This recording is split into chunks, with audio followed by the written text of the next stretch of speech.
कथा भगवान श्री कृष्ण ने कहा मुझे कर्म और कर्म का प्रभाव नहीं पड़ता। राधे राधे जैसा मैं तो मैंने यूट्यूब चैनल का स्वागत करती हूं। इस प्रसंग का वर्णन श्रीमद् भगवद गीता में आज भगवान श्री कृष्ण अर्जुन को समझाते हैं, हे अर्जुन, चूंकि मैं कर्म मुझे कभी भी कर्म लेकिन कर्म फल की कामना नहीं, कोई भी कर्म करूं कर्म का प्रभाव मुझ पर नहीं पड़ता, उसके लिए मुझे कोई भी चीज भुगतनी नहीं पड़ती है कि मुझे अगला जन्म लेकर प्रारब्ध भुगतना पड़ेगा।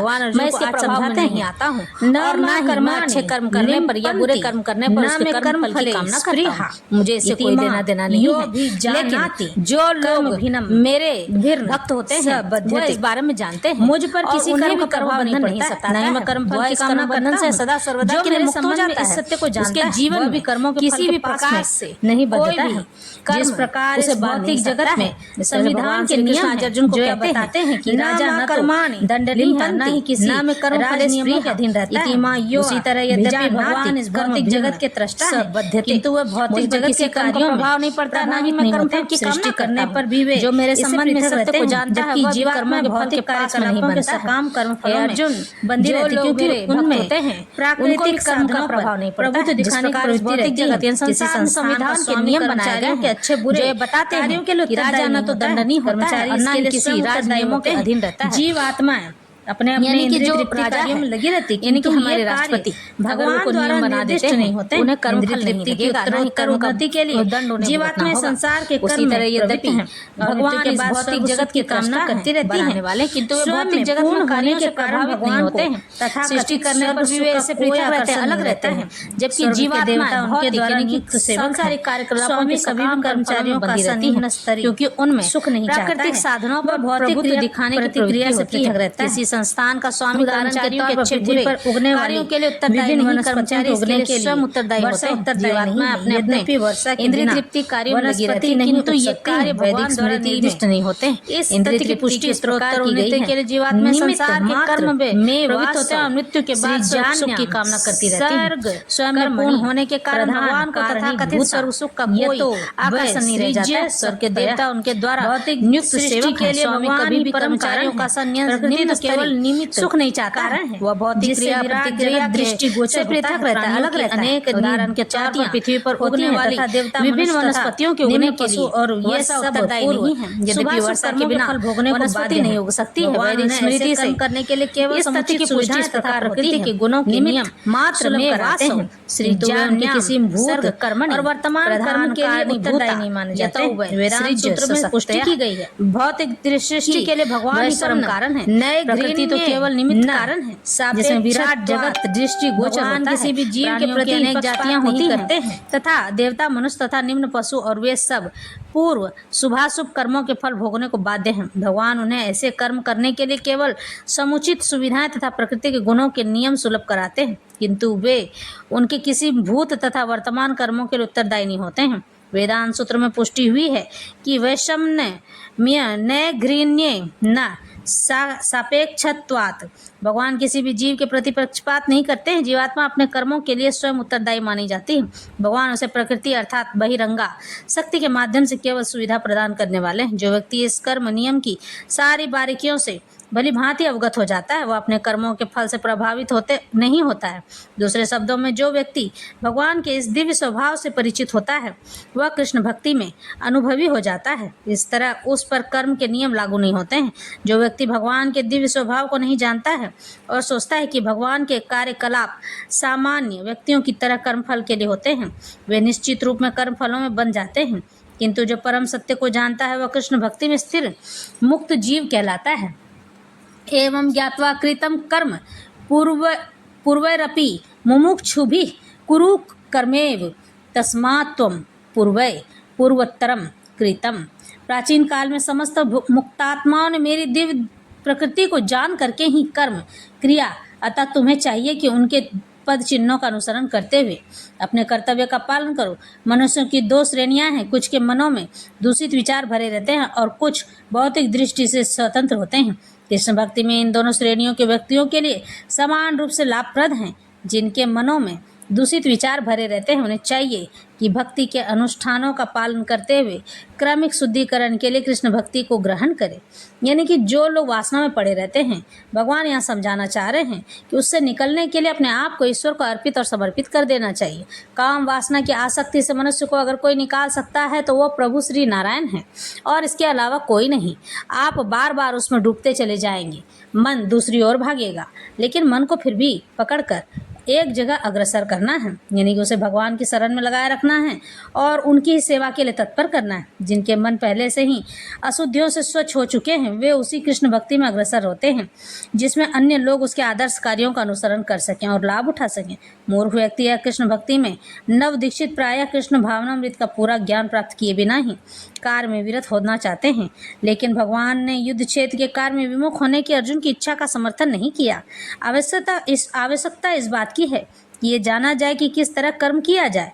कृष्ण भक्ति के कार्यों में विमुख होकर, यानी उससे अलग होकर एकांत में बैठकर कृष्ण भक्ति का प्रदर्शन करना कृष्ण के लिए कार्य में रत होने की अपेक्षा कम महत्वपूर्ण माना जाता है।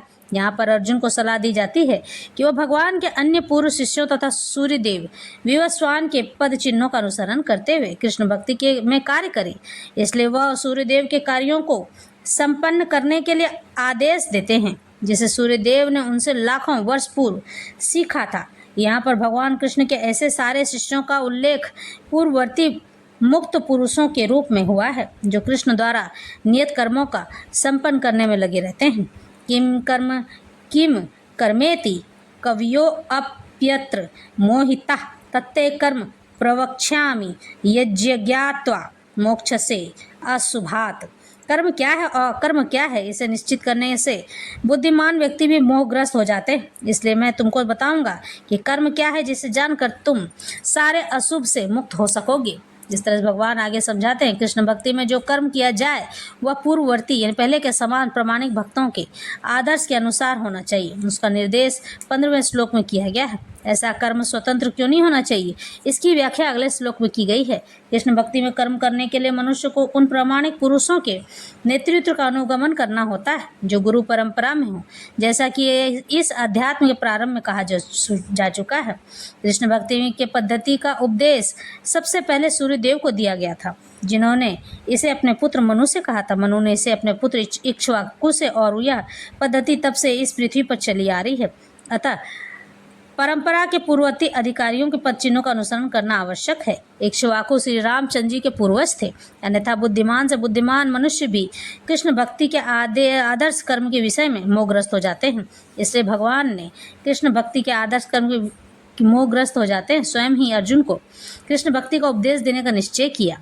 अर्जुन को साक्षात भगवान ने शिक्षा दी, अतः जो भी अर्जुन के पद चिन्हों पर चलेगा वह कभी मोहग्रस्त नहीं होगा। कहा जाता है कि अपूर्ण प्रायोगिक ज्ञान के द्वारा धर्म पथ का निर्णय नहीं किया जा सकता है। वस्तुतः धर्म का केवल भगवान ही निश्चित कर सकते हैं। धर्म तु साक्षात भगवत प्रणीतम, यानी कि अपूर्ण चिंतन द्वारा कोई किसी धार्मिक सिद्धांत का निर्माण नहीं कर सकता है। मनुष्य को चाहिए कि ब्रह्मा, शिव, नारद, मनु, चारों कुमार, कपिल, प्रहलाद, भीष्म, सुखदेव गोस्वामी, यमराज, जनक तथा बलि महाराज जैसे महान अधिकारियों के पद चिन्हों का अनुसरण करें। केवल मानसिक चिंतन द्वारा निर्धारित करना कठिन है कि धर्म या आत्म साक्षात्कार क्या है। इसलिए भगवान अपने भक्तों पर अहेतुकी यानी कि अपार कृपा व स्वयं ही अर्जुन को बना रहे हैं कि कर्म क्या है और अकर्म क्या है। केवल कृष्ण भक्ति में किया गया कर्म ही मनुष्य को भवबंधन से उबार सकता है, इस पृथ्वी से जन्म मरण के चक्र से उसे मुक्ति दिला सकता है। कर्मणो वापि बोद्धव्यम च विकर्मणः अकर्मणश्च बोद्धव्यम गहना कर्मणो गति। कर्म की बारीकियों को समझना अत्यंत कठिन है, इसलिए मनुष्य को चाहिए कि वह यह ठीक से जाने कि कर्म क्या है, विकर्म क्या है और अकर्म क्या है। यदि कोई सचमुच ही भव बंधन से मुक्ति चाहता है तो उसे कर्म, अकर्म तथा विकर्म के अंतर को समझना होगा। कर्म, अकर्म तथा विकर्म के विश्लेषण की आवश्यकता है, क्योंकि यह अत्यंत गहन विषय है। कृष्ण भावनामृत को तथा कृष्ण गुणों के अनुसार कर्म को समझने के लिए परमेश्वर के साथ अपने संबंध को जानना होगा। इसलिए दूसरे शब्दों में जिसने यह भली भांति समझ लिया है वह जानता है कि जीवात्मा भगवान का नित्य दास है और फलस्वरूप उसे कृष्ण भक्ति में कार्य करना है। संपूर्ण भगवत गीता का यही लक्ष्य है। इस भावना अमृत के विरुद्ध सारे निष्कर्ष एवं परिणाम विकर्म या निषिद्ध कर्म है। इसे समझने के लिए मनुष्य को कृष्ण भक्ति के अधिकारियों की संगति करनी होती है और उनसे रहस्य को समझना होता है। यह साक्षात भगवान से समझने के समान है, अन्यथा बुद्धिमान से बुद्धिमान मनुष्य भी मोहग्रस्त हो जाएगा। कर्मण्य कर्म यह पश्येद कर्मणि च कर्म यह स बुद्धिमान न्युष्येषु स युक्तः कृत्रस्य कर्मकृत। जो मनुष्य कर्म से अकर्म और अकर्म से कर्म की ओर देखता है वह सभी मनुष्यों में बुद्धिमान है और सब प्रकार के कर्मों में प्रवृत्त रहकर भी दिव्य स्थिति में बना रहता है। कृष्ण भक्ति में कार्य करने वाला व्यक्ति स्वभाव से ही कर्म बंधन से मुक्त होना चाहता है। उसके सारे कर्म कृष्ण के लिए कहे जाते हैं, इसलिए कर्म के फल से उसे कोई लाभ या हानि नहीं होती है। उसे कोई लेना देना नहीं है कि मैंने ये अच्छा कर्म किया है तो उसका कर्म फल मुझे क्या मिलेगा। जिस तरह से भगवान सोचते हैं कि मैं इस कर्म फल को आखिर क्यों भुगतूं, इस कर्म फल में मुझे क्या मिलने वाला है, इसके लिए नहीं सोचते हैं। उसी तरह से उनका अनुसरण करने वाले बद्ध जीव यानी कि वो लोग जो ब्रह्म कहलाते हैं यानी ऋषि मुनि और हमारे साधु संत लोग, उन्हें कर्मफल की चिंता नहीं रहती है। वह केवल अपना जीवन यापन करने के लिए ही पेट भरते हैं और लोगों को मार्गदर्शन करते हैं। फलस्वरूप यह मानव समाज में बुद्धिमान होता है, यद्यपि वह कृष्ण के लिए सभी तरह के कर्मों में लगा रहता है। अकर्म का अर्थ है कर्म के फल के बिना निर्विशेषवादी भय से सारे कर्म करना बंद कर देता है कि कर्मफल उसके आत्म साक्षात्कार के मार्ग में बाधक न हो जाए। किंतु सगुणवादी यानी कि जो अच्छा सोचते हैं अपनी इस स्थिति में भली भांति परिचित कर रहता है कि वह भगवान का नित्य दास है, इसलिए वह अपने आप को कृष्ण भक्ति के कार्यों में तत्पर कर देता है। चूंकि सारे कर्म कृष्ण के लिए किए जाते हैं, इसलिए इस सेवा के करने में उसे दिव्य सुख प्राप्त होता है। जो इस विधि में लगे रहते हैं वे व्यक्तिगत इंद्रिय तृप्ति की इच्छा से रहित होते हैं। कृष्ण के प्रति उसका नित्य दास्य भाव उसे सभी प्रकार के कर्म फल से मुक्त करता है। इस तरह से आज भगवान कर्म के बंधन को भगवान अर्जुन को समझा रहे हैं और बार बार ये कहते हैं कि हे अर्जुन, इस जीवन में अगर इस जीवन से पार पाना है तो सदा मेरे लिए कार्य करो, मेरे लिए तत्पर रहो। और जब तुम मुझे जानने लगोगे, मेरे लिए कार्य करने लगोगे और मेरे लिए तत्पर रहोगे तो मैं तुम्हें बता दूं कि कभी भी तुम्हें कर्म फल नहीं सताएगा और ना ही कर्म बंधन में तुम्हें पड़ना होगा कि अगले जन्म लेकर तुम प्रारब्ध काट सको। किसी के साथ में कर्म बंधन तुमने बना लिया है तो वो तुम्हें प्रारब्ध काटना पड़ेगा। लेकिन मैं जिस घड़ी जिस जगह रहता हूँ उस चीज़ के लिए कभी भी किसी भी मनुष्य को कर्मफल की चिंता नहीं करनी चाहिए और ना ही उसे कर्म बंधन में पड़ना चाहिए। इस तरह से मैं अपने भक्तों का कभी विनाश नहीं होने देता हूँ, मैं उसका ख्याल रखता हूँ। अगर वो गलत मार्ग पर भटकने भी लग जाता है तो उसे मैं सही मार्ग दिखाता हूँ। उसके मन में ऐसी बातें भरता चला जाता हूँ कि वह समझ सके कि क्या सही है और क्या गलत। किस प्रकार से मैं उसका ख्याल रखता हूँ यह तो वह जीव ही जानता है। जिस तरह से वह मेरी सेवा में लगा रहता है और मैं अपनी सेवा में लगे हुए मनुष्य का कभी भी कुछ भी विनाश नहीं होने देता हूँ। उसे परस्पर समझाता रहता हूँ, उसके मन को जागृत करता रहता हूँ, उसे जगाता रहता हूँ। इस तरह से कथा व्यथा समाप्त होती है। राधे।